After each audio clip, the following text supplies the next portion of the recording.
Oh, the other thing that I missed is that we have given instruction and to all government offices to find ways to be more to save on energy.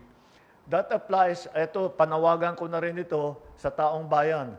Maghanap tayo ng paraan upang mabawasan ang ating paggamit ng lahat ng mga sources of energy natin.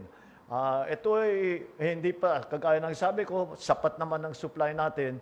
Ngunit ay baka sakali, ito ay kakailanganin natin gawin ito upang mabawasan nga ang pagbayad dahil tataas nga ang presyo.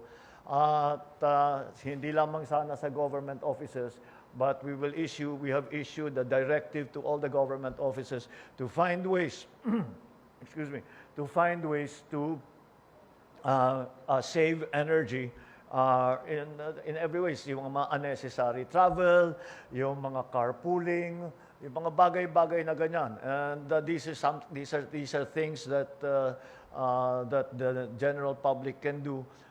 We encourage the use of public transport, private vehicles. Punuin naman ninyo yung sasakyan ninyo. Huwag yung isang tao lang ang gumagamit. All of these things can come together. We will give further guidance in terms of that.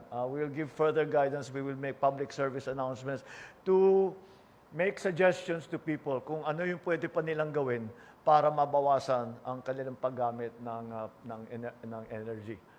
So that is the situation as we have it right now. Thank you all for coming in on this for this very rapidly called press conference. Magandang umaga sa Thank you inyo very lahat. much, Mr. Thank you. President. Malacanang